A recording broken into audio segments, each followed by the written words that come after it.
96.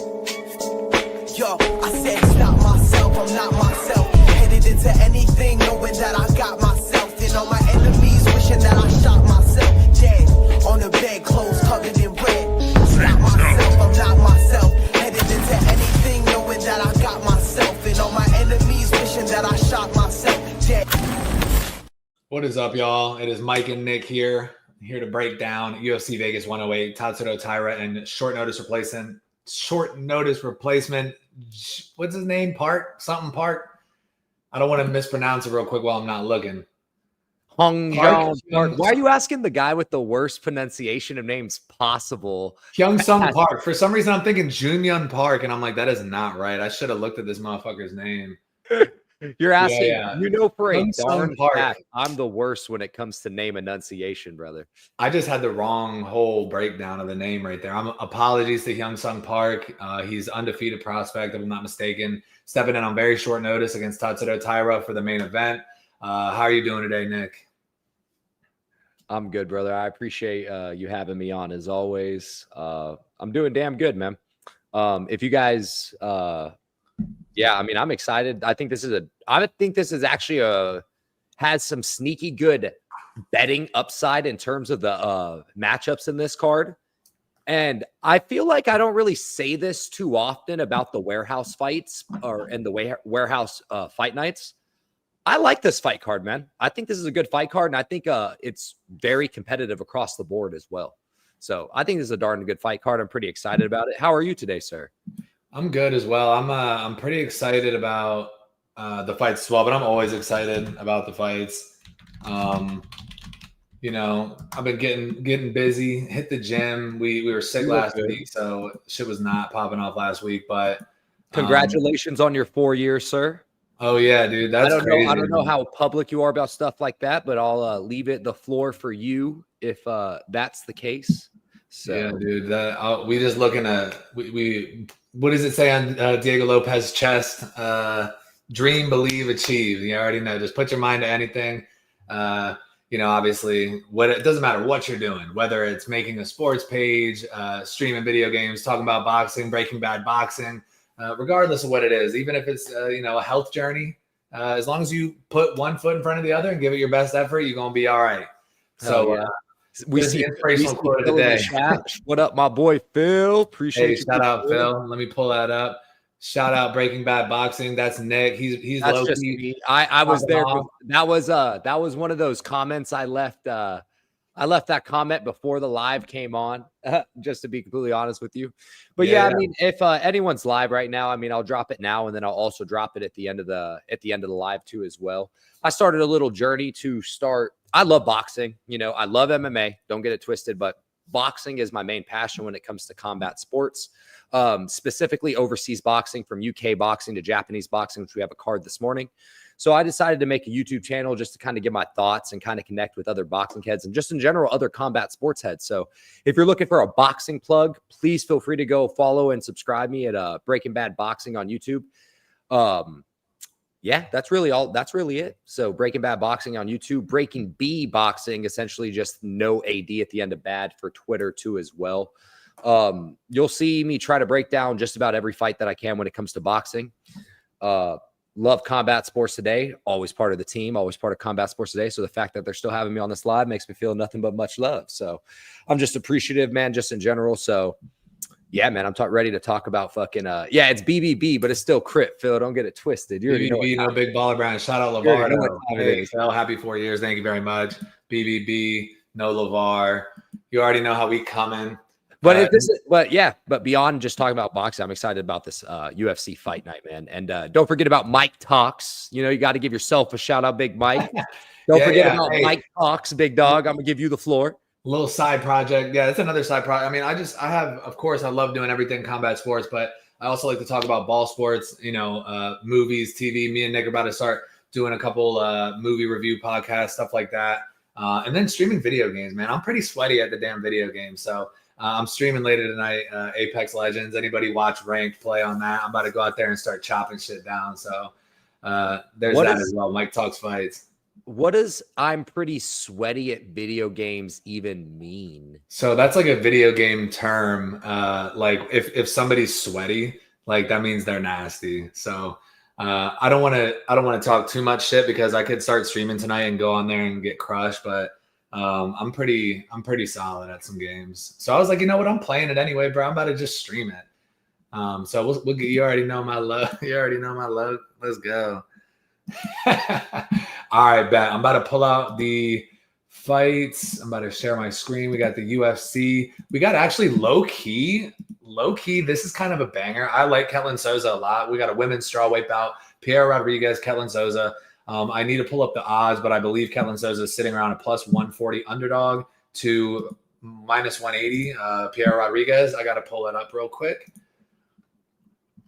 Yeah. Surprisingly, I actually do have some thoughts on this fight, if I may go, I guess, while you're pulling up the odds. Yeah, I got him up. Minus 198 for Pierre Rodriguez, plus 164 from my girl, Ketlin Souza.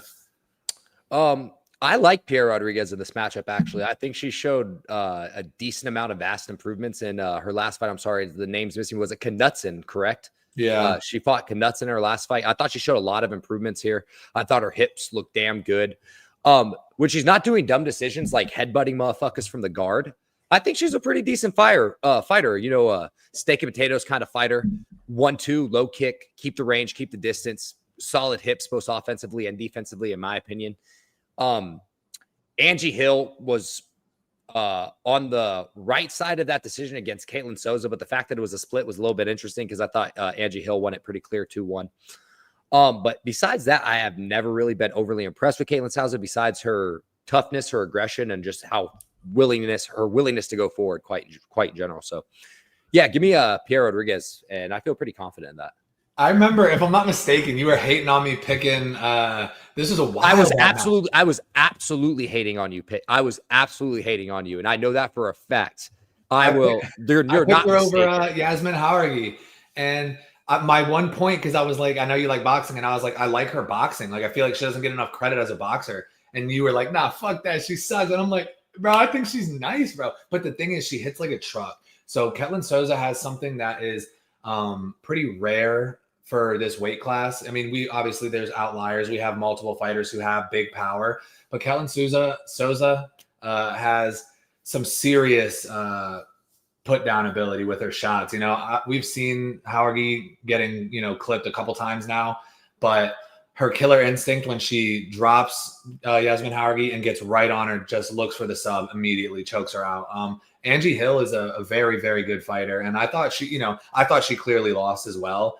My money was on Souza in that fight, and I thought it was clear. I thought it could have been 30-27, but in a fight that I think it was very clear that Angie Hill won, Ketlin Souza was right there the entire time. It wasn't like she was like, out of her league. Yeah, she didn't get blown out of the water in any facet. Exactly. I thought she clearly won, but it was close. As close as a 30-27 fight can be, And just on the odds, plus 164, Pierre Rodriguez is known to show, like that headbutting thing. Like, what the fuck are you thinking? You're dominating this fight. And I took that other girl by TKO as well. So that DQ went crazy. But yeah, Pierre Rodriguez, I could see her wrestling her way to a decision. I don't think she's going to sub Souza, but I like the finishing potential for Souza here. So if I see something juicy on inside the distance, that could be a sprinkle.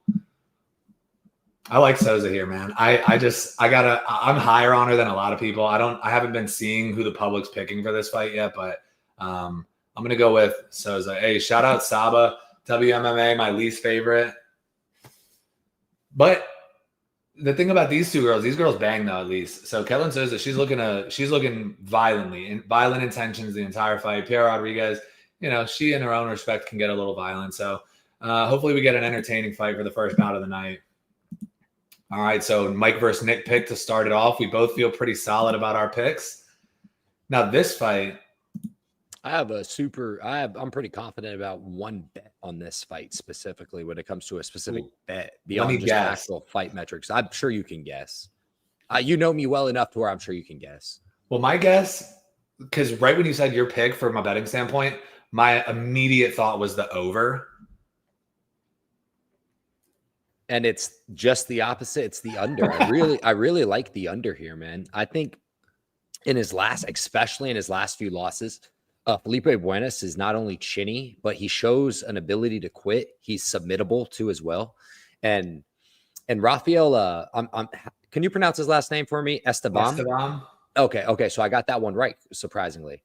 He's not necessarily the highest caliber of finisher per se, but dude, he's fighting fucking Charles Johnson, who, like, he's fighting Charles Johnson. Joshua Aguilar, maybe someone that should have been finished, but definitely fought a lot tougher than he should have in his last one. So I like the under at 2.5. It's a plus money at 2.5 too. At plus 125, under 2.5. I think Felipe Buenas is definitely finishable. And if you want to be safe, fight not to go the distance at even money. And quite frankly, if you're talking about like a betting standpoint, I don't think Buenas is good. I hate to say it like that, but I don't think he's good. I think he is not durable. He doesn't fight behind any sort of jab. He just throws naked leg kicks out there. He shoots from a country mile away. So I think Esteban makes this fight, quite frankly, easy for himself. And I think he finishes him. He could finish him in the first round. I would not be shocked to see a first round finish here, quite frankly. But I think he finishes somewhere in round 2 with something like a Darce choke or some sort of anaconda front choke setup. Yeah, this could be because when Rafael Esteban was coming into the UFC, he was kind of like being pushed, not necessarily, I mean, not like on any mainstream level, but like, oh, this guy he's amazing, blah, blah, tenacious grappler, blah, blah, blah, all these things. And he's so far been underwhelming in his UFC career. So this could be the Rafael Esteban coming out party. Like you said, Felipe Buenas, he's not, I mean, he's a crafty jiu-jitsu player, and I could see a reality where Esteban just shoots in some arrogant double leg and, finds himself locked in a submission. But the chances of that happening, probably not that high. If we see Felipe Buenas by submission, like plus 800 or something crazy, that would be worth a shot. But, like you were alluding to, I think this could be Esteban's coming out party, letting the flyweight division know that he's here to stay. Buenas is also a little bit older, if I'm not mistaken. I think he's probably like, how old is he? He's like 34, I think. And Esteban's I didn't even take young. his age into consideration. And at that division specifically, that's a pretty good age, man. 34? It's a little old. That's what I'm saying. That's what I mean by, I meant like pretty good age in like terms of like he's getting older. He's getting on the upside there. So let me just clear up what I meant by that. Yeah, he's 35. And I mean, height and reach are pretty similar, but a 28-year-old who is, pretty highly touted. I'm not going to, because Felipe Buenas, I didn't think he was going to get past Jose Johnson in his last fight. And, what I think is a small percentage of happening in this fight was what happened against Jose Johnson. He made a dumb mistake and found himself in a submission, which is Felipe Buenas' bag. So I think Rafael Esteban will do enough to stay safe and potentially find his first finish in his UFC career. I think he's 2-0 with 2 decisions, I believe. Yeah, no, he hasn't gotten he beat Aguilar and Johnson by decision. So I'm looking for, let's say Rafael Esteban. I thought I was on mute for whatever reason. I apologize. Inside the distance. Let's go. Rafael Esteban coming out party. He's about to go crazy. What the fuck? I don't know who. I have no take on this. I didn't even know this was on here. I'm still decently high on Bashy, regardless of the C1 fight. I don't think he had the best IQ. I still think he's really good. He was young. I don't know. He's young. I don't know who Yanis is, so I have zero thoughts on this fight, and that's all I'll say. I mean, we're going to probably have to go Bashy inside the distance, but that caught me by surprise. I was not expecting that to be there. That must have just got added. Let's be real. Bashy inside the distance is going to be like an untouchable. They don't even have a line on this fight, actually. So yeah, I swear I was looking at the card earlier today. I don't know. I don't know about that fight, but yeah, Austin Bashy. Now this fight's interesting. We got a middleweight bout between Nick Klein and Andre Pulev. I have seen some of the public's opinions so far. Hey, shout out Krishna, John Yanis on short notice. Yeah, that's going to be, who knows what's going to happen in that one. But this right here could actually be a banger. I've seen some of the public opinion on this one, and I have not seen anyone picking Nick Klein yet. I, on the other hand, was thinking about it because Nick Klein, he's tough, man. And Andre Pulev and the performances that I've seen from him, he just has not been impressive to me. A lot of people like to talk about his high level striking. I feel like he's kind of sloppy. He doesn't seem to have the best cardio. Maybe his style looks awkward to me, but I am not high on this guy at all. I'm not sold on Pulev. And Nick Klein has something that I definitely admire in that he's very tough. He has a lot of grit. He can eat a shot. He has good jiu-jitsu. He has powerful striking in his own respect. We saw against Mansour Abdul Malik in his last fight, he was able to rock him with this completely wild, like spinning back forearm elbow type strike. And he was taking some shots in that fight before ultimately getting TKO'd. But he has good wrestling, good jiu-jitsu. Striking is, it's not horrible. These guys are similar in age. I need to look at the odds on this fight. We got Nick Klein is a plus 130 underdog and Andre Puliev minus 155. I believe it opened up as pick'ems, but I kind of like Nick Klein here. I'm not going to lie. Yeah, this won't be a Mike versus Nick pick. This is one we definitely agree on. I think. Let's go. I think Puliev breaks to people that don't, or he breaks to people that don't break. If he's not getting you out of there and crushing your soul in the first round, he's going to fall apart. And Nick Klein is tough. I do want to say the one thing that does actually concern me, though, is he did take a decent amount of damage against Abdul, and he's turning it around and taking this fight on 3 months notice, or 3 months. So, which is another fight we'll talk about. I think it's actually the next fight we'll talk about is another concerning fact to me as well. So that's the only thing I take away from that. But quite frankly here, I think this is a Nick Klein. If he wrestles in the first round specifically or cage pushes in the first round, I think this is a smooth sailing fight. I think he's going to weigh on Puliev. I'm not overly impressed with his striking. I'm not impressed with his takedown defense specifically. And Nick Klein, I think, has underrated offensive wrestling. So I think he should chain wrestle against the fence too. So all of these things lead me to believe Nick Klein all day. The only thing that worries me in terms of factor is the damage that he took just a few months ago. And I think that also plays into the line. But pure skill for skill wise, give me Nick Klein all day. I'm hyped that you picked him, bro. I felt crazy because I've seen people on Twitter, YouTube talking about Andre Puliev, and I'm like, I'm not seeing it, bro. Yeah, I don't see it as well. And I think Klein is a hell of a dog. I would not doubt by fight time if this fight closes to even money. Yeah. Let's go. Also, if you're in here right now, of course, it should be on the bottom of the screen. It is not today, so I'm going to just say it. Combat Sports Today, at CS Today News on all platforms. We got Facebook, Instagram, Twitter, and obviously here on YouTube as well. Like and subscribe if you're watching. Feel free to throw a chat in the live chat and let us know who you got this weekend. Tell us your locks, underdogs, whatever. You already know how we coming.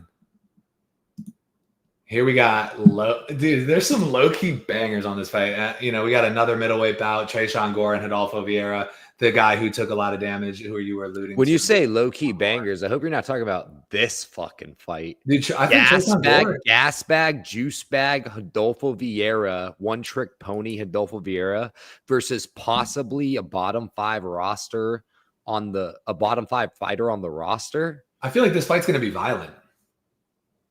I feel like this fight's going to be Rodolfo Vieira getting to fucking Tresean Gore's legs, Tresean Gore jumping a guillotine, Rodolfo Vieira getting to side control, then mount, and then finishing Tresean Gore. I feel like that's exactly how this fight's going to go. I don't think this fight's good at all. This isn't Mike versus Nick pick because this fight's to me is just so it's either going to be Rodolfo Vieira does that in the first round or he gasses out and then Tresean Gore has a little bit something for him and then beats the dog shit out of him with his athleticism, which actually could be a path to victory. Damn, I think I may have just talked myself into a Tresean Gore pick. I was already on Tresean Gore too because I'm telling you, bro, Rodolfo he's not Vieira, good though. He's not good. Rodolfo Vieira, he has a credentialed jiu-jitsu player. He's a world-class jiu-jitsu practitioner. But this motherfucker cannot wrestle, bro. I mean, we've seen it time and time again. Yeah, I agree. As we know, and I don't care if you are Chris Curtis, bro. You tried taking him down 21 times and couldn't do it once. That's insane. Yeah, and the only thing is, you already brought it up. Tresean Gore does have that vicious guillotine, and he doesn't usually jump it. He tries to keep it standing. But if he were to jump a guillotine, I think that would be a fatal mistake. But if Tresean Gore just uses, sprawls, takedown defense, and, circles around and strikes with Rodolfo Vieira, I think he's actually live to win by knockout. I'm sure he's a massive underdog. Rodolfo Vieira sitting at minus 218, Tresean Gore plus 180. So the odds aren't even that wide for what I would think. I mean, I don't know. I guess that's kind of wide. How did my camera go black? Hey, yo, what happened?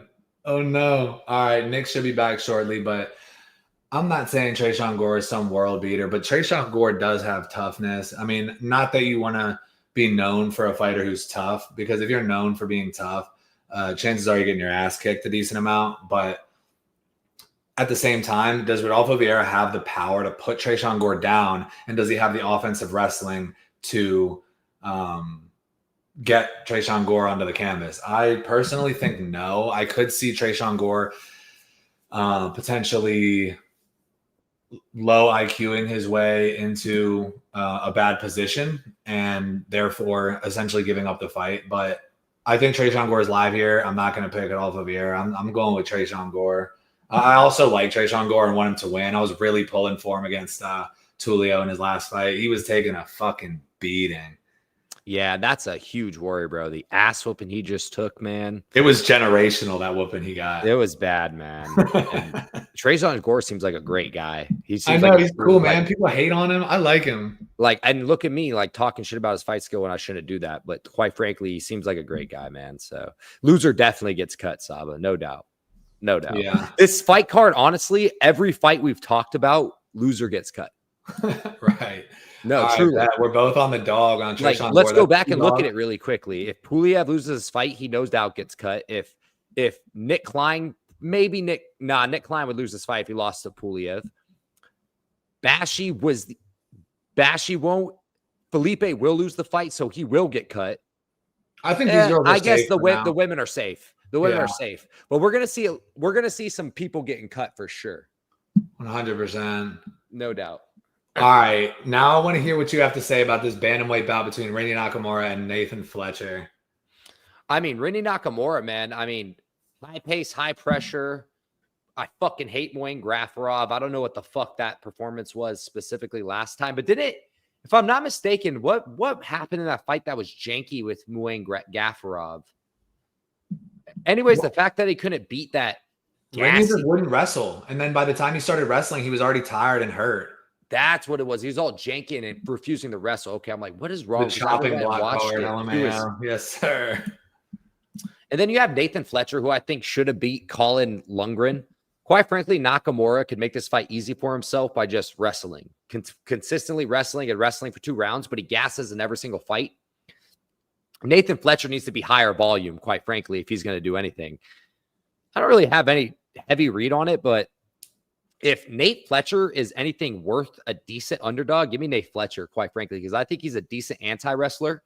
He punches the body. He's just not very high volume, which I don't love. So, yeah, dude, I was actually the second I saw. Holy shit, fight, Fletcher is a plus 325 dog. Yeah, give me the dog. I see plus 330 on DraftKings too. He was. It looks like Japan with the sweep Saturday night. Oh no. Dude, when I saw. Hey, real quick though, what we could talk about a possible Japan sweep, not a possible Japanese boxing tomorrow morning. Just saying. Takami knockout, Taraji by stoppage. If not, Taraji money lines come all the way down to a minus 325. And then give me the underdog, the American Antonio Vargas. If you know about Japanese boxing, give me a follow. Breaking Bad Boxing. I definitely. When I first saw this fight, my immediate thought was Nathan Fletcher. I actually like Nathan Fletcher a lot. Randy Nakamura, I feel like this is a pretty lukewarm take at this point, but the road to UFC guys they have not panned out very well. And they fight Indians, brother. Yeah, so we've seen Randy Nakamura come in there against Muang Gafarov, who I am higher on than you, but I don't think he's a world beater by any means. He wasn't able to wrestle. I don't know what the fuck was going on. If he was like, oh, I'm that good. I'm just going to test my striking against this guy who is known as more of a striker. He just wasn't impressive to me at all. And I wanted to pick Muang Gafarov and I just didn't because of the hype. And I'm like, I guess I got to go with fucking Randy Nakamura. So what we should see here is Randy Nakamura, actually using his wrestling. I would think that he's going to be spamming wrestling at all opportunities. And he gasses though. He does gas. So if he does do that, I got Nathan Fletcher. The more I'm thinking about this fight, bro, more I think because he will get outstriked by Nathan Fletcher. Nathan Fletcher will target the body. Maybe not the greatest kicker per se, but if Fletcher can keep it standing, that means Nakamura is going to gas himself chain wrestling. And if he gets beat up on the feet, which he will get beat up on the feet, how does he win this fight? Yeah, I think the fact that Nathan Fletcher in an almost damn near should be an even money fight Are we getting some bias due to possibly his loss versus Lundgren? I don't know. Yeah, definitely, because Callan Lochran got cut after this. Keelan, got cut after this. And I thought Nathan Fletcher won, plain and simple. When the fight ended, I was like, all right, bet. The parlay moves on. It felt fucking easy. Like, it felt clear. Just to answer your comment, Saba, Nakatani versus Bam, make it happen. If Taraji wins tomorrow, we're more likely to see Taraji versus Bam than we are to see Nakatani versus Bam. I could almost put the house on that. We're almost more likely to see Kenshiro Taraji move up because he's been sick of this weight cut, I'm sure. Secondly, if Bam and Nakatani were to fight, Bam fucking knocks out Nakatani if they do it at 118. I'd put the money on it that Bam knocks out Nakatani if they stay at 118. Now, Nakatani moving up to 122 to fight Inoue, he still gets knocked out by Inoue. So, but Bam beats Taraji. A lot of good super fights in the lower weight divisions. So probably got that all mixed up. But Nakatani versus Bam, I think that's like the least likely of the super fights. I just want to say that of all the Japanese super fights, for whatever reason, I think Bam versus Nakatani is the least of the likely of them. We're most likely to see Taraji versus Bam first. And I think Nakatani moves up to face Inoue before he stays at 118 with that weight cut. And I also think Taraji is sick of the weight cut too as well. So just my quick thoughts on that. Let's go. All right, so we both got Nathan Fletcher in this one. Oh, I didn't know that we had Colin Lundgren's manager in the chat, Philip fucking Cadet. I didn't know that we had his manager. Thank you for letting us know. I'm just fucking with you, Phil. Phil. And now we go to the main fight's card. Good, bro. We got Danny Silva, Kevin Vallejos, featherweight bout, banger. Who do you got? Banger, bro. Yeah, I think Vallejos is the next guy. I think Vallejos is championship material. I think Silva is really good. This is one of those fights to me, though, that the line doesn't match how good this fight is. They're making Vallejo a -4-1 favorite. I will say this. If he keeps his back off the cage and pushes Silva's back to the cage, he makes this a super easy fight for him. He could finish this fight in under 7.5 rounds. The minute he starts moving backwards, Danny Silva is a motherfucker. This fight is so fucking good, bro. I think Vallejos has a championship material written all over him, quite frankly, and I think he's only 1 or 2 fights away from top 15 fights. That Vallejos versus Pico eventual title contender or title fight is going to be godlike. Trust me. Yeah, Danny Silva, like you just said, the odds are kind of disrespecting Danny Silva here, and we have seen a lot of up-and-coming massive favorites selling. So I wouldn't put it past, but Kevin Vallejos is an upper echelon type of guy. The only thing is he's a little bit short for the division. He's not that short, but so far we've seen him at a height and reach disadvantage almost every time, and it hasn't mattered this far into his career. And Danny Silva will be a good test. He's 4 inches taller, as we see here, 2-inch advantage in reach. He's a solid boxer. He can wrestle well too. So I'm excited for this fight. I feel like Danny Silva, we're not gonna pick another massive dog in a row because Kevin Vallejos is that guy. He had a close fight with Gene Silva, was able to make it to the scorecards in a very competitive fight. But yeah, Kevin Vallejos is that guy. A title. Pico versus Kevin B. Pico might not even get past Lerone Murphy, but we're going to talk about that one when we get closer to it. I'm just saying, I just want to have this bookmarked for when it happens. I just want to have that bookmarked for when it happens. There we go. It's in the book. So we can say Breaking Bad Boxing called that shit. Let's go. All right, that's an easy one. Kevin Vallejos should be a pretty, Phil says, fight of the night. It should be a fight of the night type performance. We're going to get a high-level striking bout between these two guys. It's sad to see one of them lose. It's probably going to be Silva, but his job will be safe on the chopping block card. And now we got the battle of the unks. This is truly the chopping block card, bro. We got Neil Magny and Alessio Zaleski dos Santos.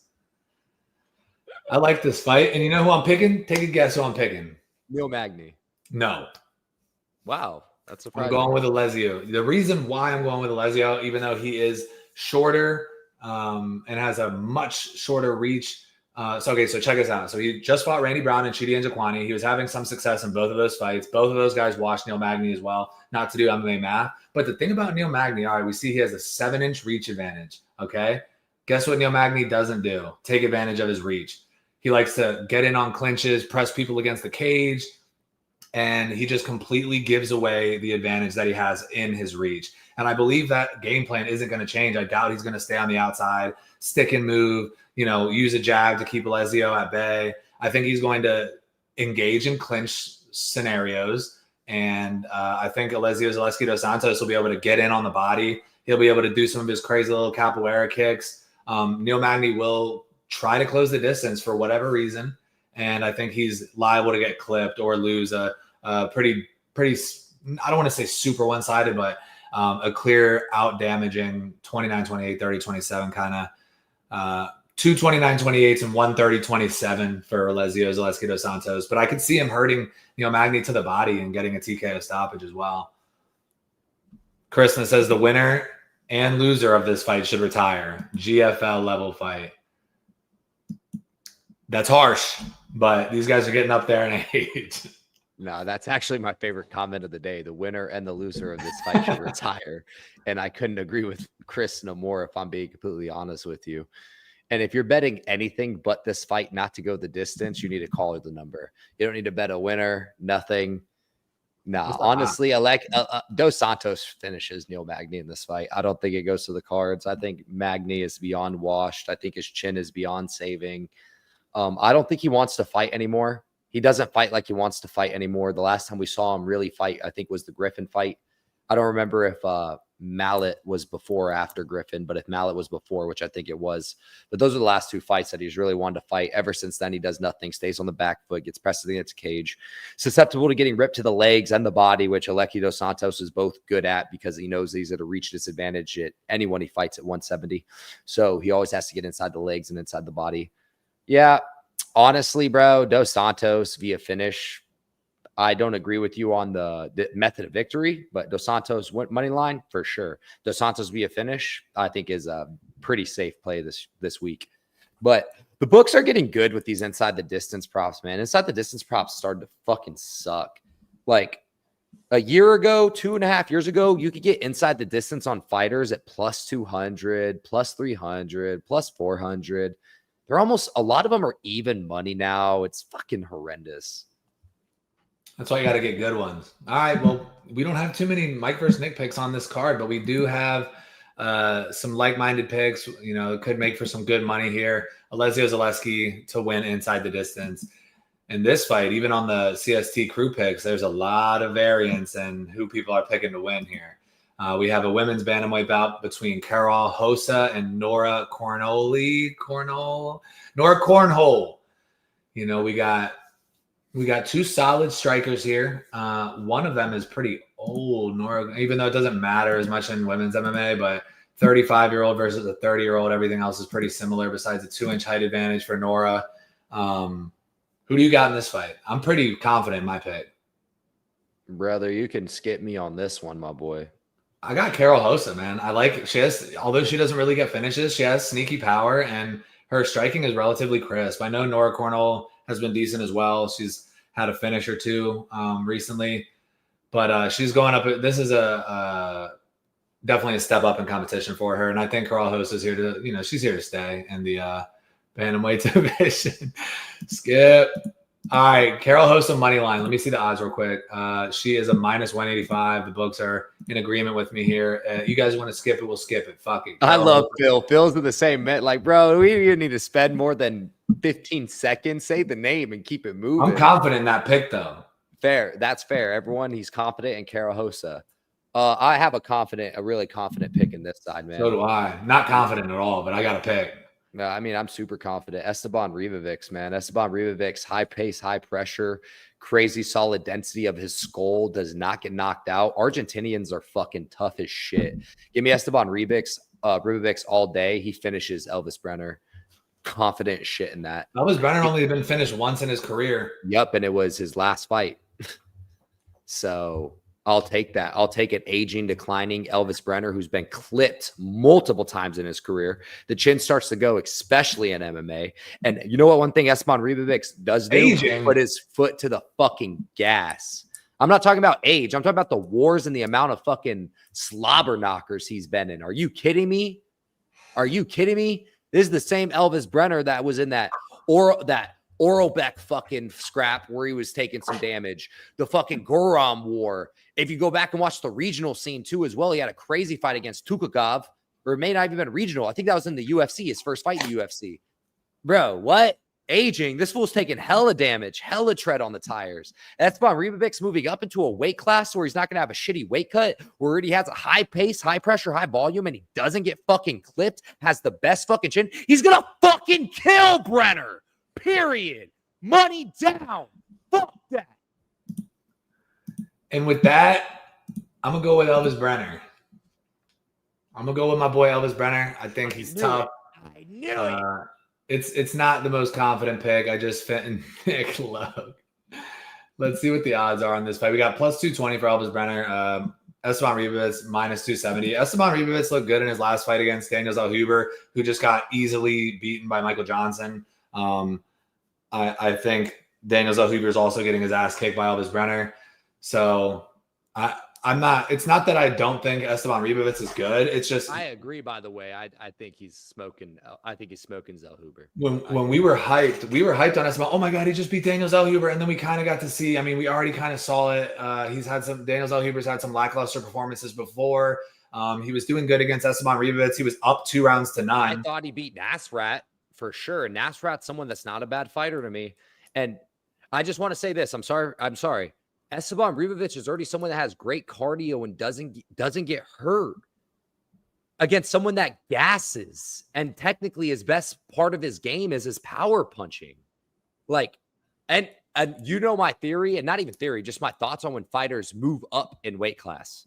I love when fighters move up in weight class, minimize themselves from that weight cut, makes their chin better, makes their cardio and pace better. I love this. I do want to know, though. I'm sorry if I cut you off. You're going to tell me. How do you think Elvis Brenner wins this fight? That's what I want to know. Attrition.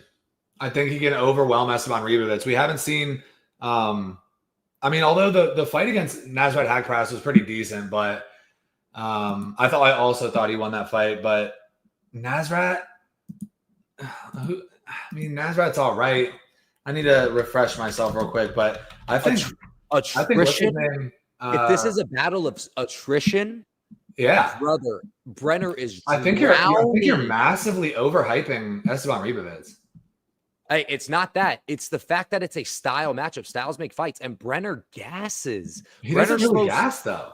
Brenner slows down. He gets hurt, dude. He won the 3rd round against Oralbai. Like, that's one of the fights though. We saw even with his the Guram fight. Was it Guram fight? Saba says Ribovics finishes Alves. Krishna agrees. All right, we're going to circle back. And if I'm right, I need an apology from all you motherfuckers. Well, mostly Nick, because he's the one who's getting hyped. But are you upset that I'm getting hyped? No, I'm not upset at all. Did that bother you? That wasn't a personal attack. As you know. do think. No, I'm not. I just think. I'm not. I feel like I just. No, okay. I just feel like I talked myself into this being like, for whatever reason, my most confident pick. I just love the styles. I love the style clash specifically. You know. I mean, Esteban Ribovics is pretty good. He had that finish over Terrence McKinney. I really also thought he won that fight against Nasrat Haqparast. That was a fucking banger. I thought he easily, it was close, but I thought he clearly won. And he didn't end up getting the call on the scorecards. I just think in terms of Elvis Brenner's just a dog, man. I just think, Esteban Ribovics in his own respect is a dog as well. And to be fair, Guram Kutateladze isn't as good as we once thought he was. So the same argument with Daniel Zellhuber also goes for Guram. That's why I said I wasn't confident in the pick. I just think whack though is the line, dude. They have Ribovics as a minus 260, and the under is Ravens fan. Oh, I can never agree with the comment. I thought Phil was calling me a Ravens fan. I was like, don't ever disrespect me again. I can never agree with the comment. Hey, but I want a battle of the Beltway for the Super Bowl. That way a team from Maryland gets to win. So Krishna, she hates the Commanders just like all Ravens fans hate the Commanders. I don't know why. All the Ravens people, they talk about, oh, y'all fucking suck. I'm like, hey, I like Lamar Jackson. Come on now. Don't do me like that. But we got the best quarterback in the DMV. So You already know how we coming. Esteban Ribovitz is a dog. I'm not out here trying to say that Elvis Brenner is going to absolutely destroy him. I will say, though, if you take Brenner, bro, you're getting good money on him. That's what made me pick him, too, because I seen the fight, and I'm like, well, that's a good matchup. And then you let the line skew your thought on who wins the fight? No, I also had a thought in my head, Elvis Brenner could be sneaky. And then I looked at it, and it's plus 220. I mean, if it was pick'ems, it would be more difficult, but I still feel like I'd find value on the side of Brenner as well. I don't think he's done yet, you know? And if you think it's a pick'em, then I think 2-1 odds is absolutely incredible. Then in that case, for you to take. I mean, Ribovitz is good, and maybe I'm wrong. You know, Ribovitz by finish is going to be some whack shit like minus 120. But to be fair, though, Brenner ended up taking a decent amount of damage. He was getting the what was it, knees up the middle, just over and over and over again from Joel Alvarez. So I think all this damage just amalgamates, especially in MMA. Like the time over time damage in MMA, man. It just once we start to see fighters chin go and start to see him get clipped, it just happens more and more often in MMA. But to be fair, though, it wasn't that his chin was he was just not defending, and he was getting kneed over and over again, so they stopped it. He was still standing. Am I mistaken? I thought he got dropped super bad against Oral By in round 1. I don't think he got dropped bad. He might have stumbled back. I can't remember off the top of my head, though. I'll go rewatch that one tonight just to be safe. So, but I think this fight's going to be a banger. If we were saying Danny Silva and Kevin Vallejos could be fight of the night, this also has massive potential to be the fight of the night as well. Two guys who are willing to engage. They're not scared to step into the fire. I'm pretty excited about this match. I would actually put my money on this to be fight of the night. I couldn't agree with you more on that one. Yeah. I think this fight has fireworks written all over it for as long as it lasts. It could go, bro. This show could go. Because the same reason why you think Brenner wins is the same reason I think Ribovitz wins. I think Ribovitz has a better gas tank, better pace, better pressure, and he doesn't break, and his chin is godlike. That Argentinians, I'm just doing tape study, especially in boxing. Bro, boxing Argentinians are like Mexicans when it comes to their chins. Just next level chins. The density of their skulls are different, bro. Fucking different. Yeah, but to be fair, though, his chin hasn't really been tested all that much. Nasrat Haqparast isn't a power puncher. Daniel Zellhuber isn't a power puncher. Terrence McKinney didn't get a chance to hit him. Loic Radzhabov that fight sucked. He didn't really get cracked in that fight either. He kind of just got wrestle fucked.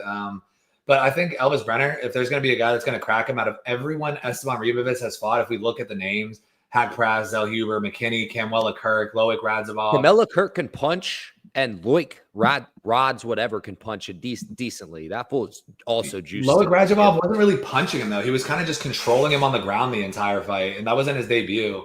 He's juiced to the fucking gills, too, as well. Yeah, so that's Argentinian women cheeks are also incredible. Yeah, Argentinian women go. I actually don't think I've ever met an Argentinian woman in person before. There's a decent amount of them in Maryland. I'm not going to lie. That's beautiful. That's but yeah, I just think Elvis Brenner is a more dangerous threat than he's faced so far, and I think the odds are a little bit disrespectful in that. But this is, in my opinion, it's a coin flip fight. But I'm going to go with the guy who I think packs more of a punch. But who knows, man? I could be wrong. But either way, I'm excited for this one. Elvis Brenner's a big dog, so obviously it seems like the majority. I'm picking all underdogs on this card. Holy shit. We got lightweight bout, Mateusz Rebecki and Chris Duncan. I want to hear your opinion on this one first. No. If you said, can you hear me? It has you muted. Well, no, you actually. Okay, that's my fault. All right. So, Chris Duncan. Decently tough because he survives a lot of dangerous scenarios, to say the least. I think he got a little bit lucky against Oki, to be completely honest with you, because I thought Oki was going to beat the dog shit out of him. Jordan Vukovic is a little bit undersized for the weight class, too, as well. 145er coming up. And he's fighting a huge puncher in Mateusz Rebecki. I'm sorry. Mateusz Rebecki was beating the dog shit out of Diego Ferreira for a little bit of time before Diego Ferreira came back on some juiced up Brazilian steroid shit. Yeah, I'm with Saba. He posted it. He said it before he can agree. Sick little photo, by the way. I fucks with Godzilla. Yeah, I think Rebecki's going to finish Chris Duncan, and I think he finishes him in the first round. I think, wow. Yeah, me and Phil, Rebecki in 1. Me and Phil are on the same page, man. Yeah. Yeah, I have nothing else to say, man. I think Duncan. I'm going with the dog. We know you're going with the dog, Mike. You already said it. You already I'm told going us, with the Mike. Let me dog. finish my thoughts, Mike. Fuck, Mike. I'm just You said that was all your thoughts. All right, finish. No, I was just kidding. All right, so check this out. You did say Mateusz Rebecki is a power puncher. Look at how Nick Fiore was able to withstand all those shots and then got the fuck beat out of him by Chase Hooper in his next outing. Mateusz Rebecki has big muscles, but does he really? Chase Hooper? Whoa! Chase Hooper wasn't standing up and beating the fuck out of this guy. What are you talking about? He was still beating his ass, and he was getting more hurt by the punches that Chase Hooper was throwing. The damage came from the grappling and ground and pound damage. One, it's completely different. Completely different. Hey, all I know is Nick Fiore can't have that good of a chin. All I'm saying is this motherfucker, Mateusz Rebecki, does have muscles, but he's not really hurting people like that. And Chris Duncan has power in his hands. Also, fun fact, Chris Duncan is from a small town in Scotland called Stirling. And my roommate, close friend of mine for a long time, is actually from Stirling. I went into the room the other day. When I seen he was from Stirling, I'm like, yo, look up Chris Duncan on Facebook. He looks him up on Facebook. They have a bunch of mutual friends. It's like a very small town, like a lot smaller than the town I'm in right now, which people also call a small town. But so just like with Paul Craig, I'm a rock with the Scottish guy regardless. But in this specific case as well, it's not like I'm picking Paul Craig over fucking Volkan Ozdemir here. I'm picking him over Mateusz Rebecki because I think Mateusz Rebecki gasses. He doesn't punch as hard as people give him credit for. And, I don't think he's all too well-rounded. And Chris Duncan, if he can get him on the ground, what's Mateusz Rebecki going to do? He's not special.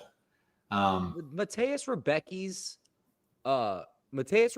cardio versus Orobai looked fantastic. It was good. He was also beating the shit out of Orobai. Punched. If I got to look 1 second here. Because he's whooping Orobai, but when he fought Nick Fiore, he was so gassed in the third round he could barely punch. And then against Carlos Diego Ferreira too, he gassed. 1 second. No. That's what I'm looking up for Diego Ferreira. There's a specific reason I'm looking up that fight right now. Give me 1 second here. I need to look up these stats. Give me 1 second.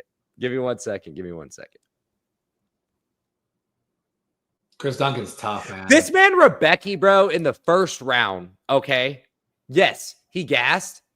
He also threw fucking 60 power punches in the first round trying to fit, and they were true. When he dropped and rocked Fajeda, true power punches.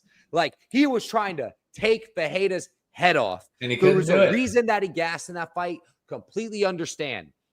Fiore, understand why he gassed specifically. His cardio looked damn good against Orobai. I was impressed by it. It was enough improvement. It was enough of improvement to show me against someone that gets lucky like Chris Duncan, that's chinny as shit like Chris Duncan. And quite frankly, I don't think all that well-rounded and all that well-skilled either. Give me Rebecki. I can understand your logic on it, but I'm not going to bet with my heart. I'm going to bet with my brain here. That's what I'm doing too, bro. You're betting with your heart, my friend. Hey, check us out. Wait, when Chris Duncan on Saturday is pushing Mateusz Rebecki up against the fence and getting him down. Great live bet opportunity. Great live bet opportunity. I'm going to be saying awesome live bet opportunity. You know what I'm going to be saying. I'm not going to be mad at it. He's only a plus 170 underdog. I think the it's minus 205 for Rebecki and plus 170 for Chris Duncan. If I'm not mistaken, Chris Duncan was a much, much heavier underdog earlier in the week. For some reason, I feel like I remember him. I think all the tweeting he's been doing about himself have been pushing people to believe that he's a favorite. I literally see comments under his photos and tweets that he's been posting about himself. Who are like, man, I'm betting on you, brother. You're the underdog, brother. I'm like, oh my God, y'all fandom is getting in the way. So I'll pre-bet Rebecki, and if it looks juicy, I'll take it live if he looks like he's surviving. I really got a feeling on Chris Duncan on this fight. I mean, who knows? Maybe you're right, and Chris Duncan's chin actually gets cracked this time around.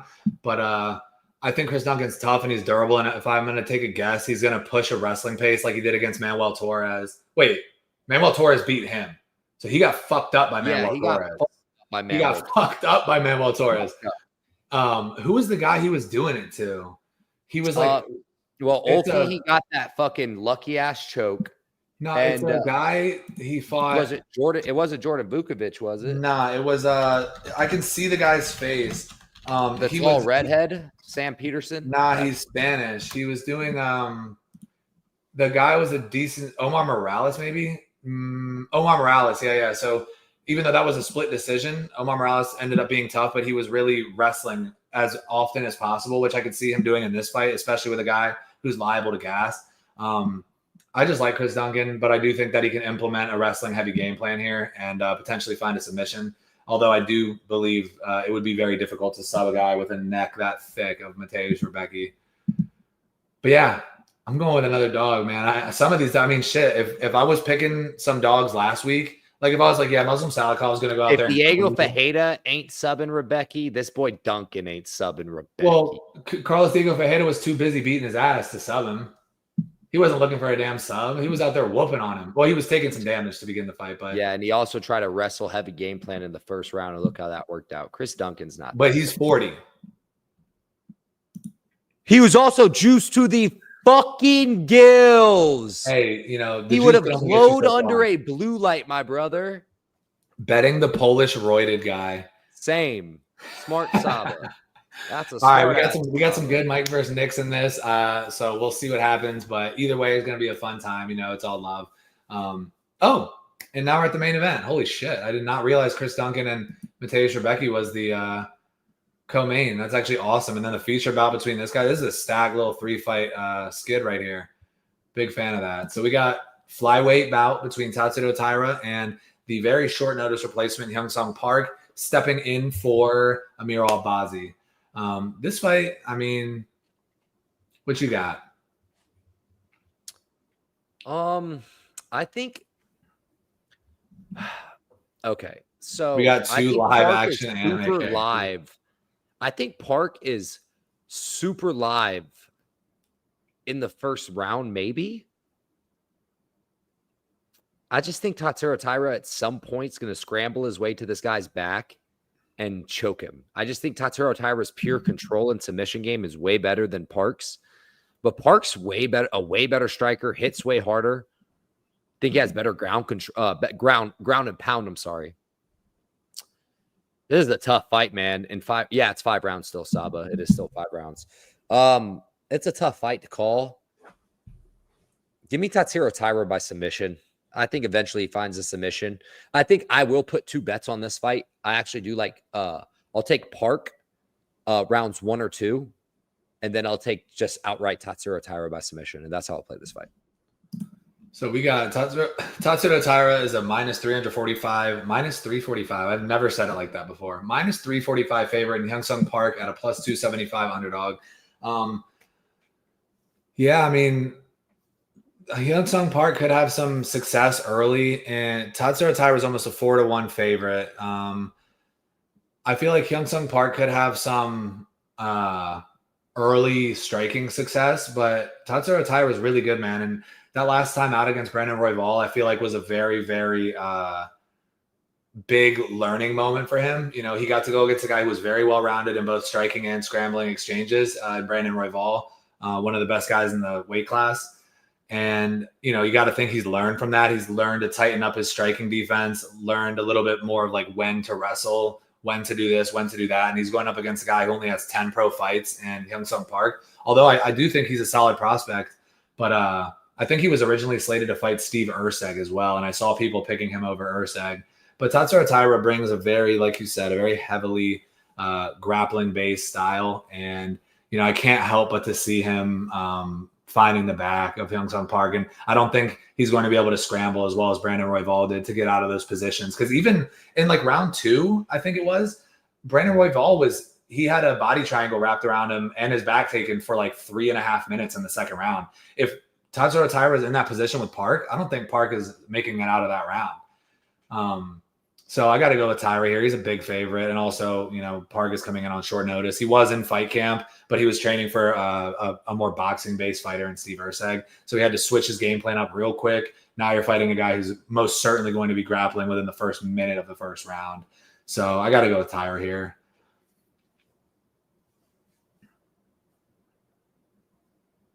Yeah, I mean, we semi agree there. I think I'm just taking the stab, but who I think wins is absolutely Taira. I think Tyra's just again, if they stand standing striking though, I think Park's a motherfucker. I think he hits like a motherfucker.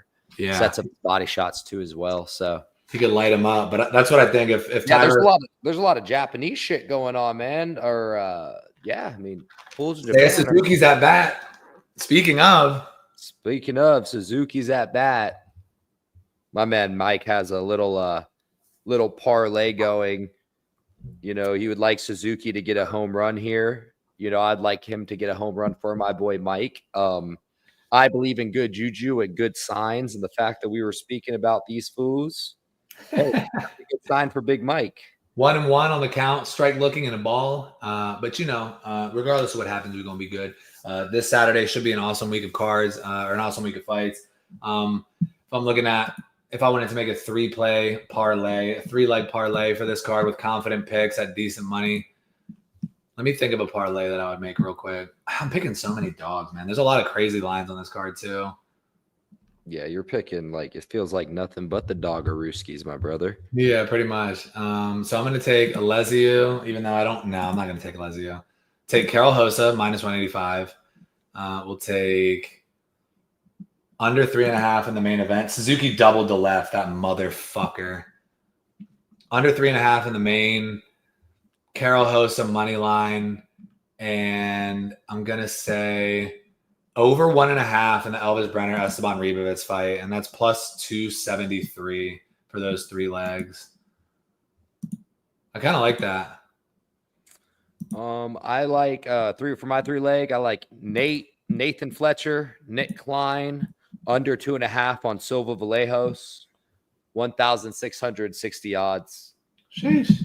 Yeah, so give me Nathan Fletcher. Give me the Nick, and the under on Kevin and Danny. So I think that's a solid little banger right there. That is a banger. On ESPN Bet, it's plus 1,660. So plus almost plus 1,700. So now you got me looking at the confident dog picks. Nick Klein. I'm super confident in Nick. Pretty confident in Fletcher, at least in terms of line.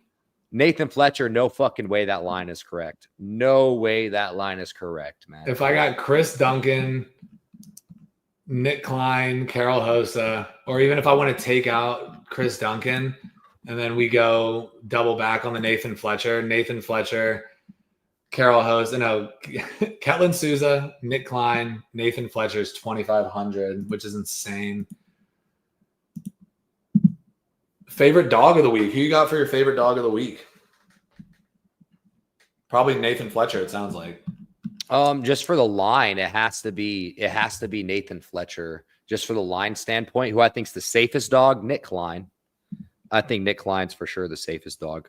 Yeah, I was thinking I wasn't going to go as big. I wasn't going to go with Elvis Brenner because I'm certainly the confidence on that pick is not high, but I do like Ketlin Souza, man. Plus 164. I like her as well. I mean, Ketlin Souza together. That's my dog, and your dog is Nick Klein, who I agree with. That parlay by itself is plus 507, so that's a pretty decent little juice there. You got to rely on a couple underdogs to get the job done, but yeah, I like that. If you had to pick your most confident fighter on the entire card, who are you going with? I mean, it's dumb. Like, regardless of odds, I guess. Like, I think that's dumb because it's like, well, I could go and pick a minus 500. I mean, again, Nick Klein, just looking at the card all in all, probably Esteban, I'm super duper. Esteban gets the job done for sure. You can add him to any parlay and feel confident. Kevin Vallejos gets the job done. And then Nick Klein's my third most confident pick. He's probably my most confident pick overall too. But if you just wanted to parlay 2 big favorites, if you're going to put big money on it, you could probably get. Wonder what Esteban and excuse me, I apologize. Work is getting to my ass today. Pause. You could take Pause. money line. Tatsuro Taira, Kevin Vallejos, and then throw in Rafael Esteban, 3-leg parlays -109. Obviously, that's if you're having more juice. There's 3 fighters at a -109 isn't great, but it's almost even money for guys who are very confident favorites. Oh, I think you muted again. I would do Esteban, Ribovics, Vallejos, and Esteban. So Esteban, Kevin Vallejos, and Esteban, Ribovics. I would do that at +103. That's my most confident play. I'm pretty confident your boy Brenner's losing this fight. Vallejos, I'm very confident, and Rafael Esteban, I'm very confident wins. If you wanted to take out, even if you wanted to really juice it up, like do one of those, like, I think these type of bets are dumb as hell. Ladder bets almost, like to where people just add a link to the chain, which is dumb as shit. Because if your first link loses, then everything's toast to shit. You add Nick Klein, and then you got +367, which is a fire ass parlay to me. Like, I feel like a very safe, which is crazy to say in fighting, a very safe 4-leg fighting parlay. So, yeah, I did too as well. For anyone that isn't into gambling, Japanese boxing is on here in about 8 hours, 7 hours. If you go to Breaking Bad Boxing, at Breaking Bad Boxing YouTube channel, on my post section, I posted my actual tickets. So you can also get too as well. Little snippet for you guys for boxing. Antonio Vargas versus Daigo Higa. I like Antonio Vargas money line at +200 odds. Both fighters to be knocked down +1,000. Again, both fighters to be knocked down +1,000. I have watched both of these fighters' last 3 fights through and through. They have both been knocked down in these last 3 fights, each one time. Someone has hit the canvas one time in each of their last 3 fights. Y'all think about that for a minute. We're getting +1,000 for both of them to hit the canvas. I'm gonna take that shit, Brady. So just some things I find fun. But yeah, if you're still with us, Breaking Bad Boxing YouTube. I did post my actual bets on the actual post section. Mike, don't forget to plug your fucking YouTube channel, my friend. Oh, yeah, for a different vibe. Motherfuckers is getting on here at 10:30 and streaming some Apex Legends. So I don't know if anybody likes video games, but we about to get after it. Like I said earlier, sweaty rank play. You already know the vibes. And, of course, as always, Facebook, Instagram, Twitter, and YouTube, Combat Sports Today, at CS Today News. Throw down a like, throw down a comment, throw down a subscribe, and follow on all platforms to get all the latest news, all things combat sports from regional promotions. We got Muay Thai, kickboxing, boxing, Lethway. Muay Thai. Got a bunch of that stuff. And, of course, UFC, PFL, all the good stuff, all news as recent as it gets. So we appreciate you guys here for joining. If you were in the live chat, we appreciate you very much. And anybody who stopped by. So we'll be back ASAP with some more picks. And make sure to bet responsibly and enjoy the fights, everybody. Peace.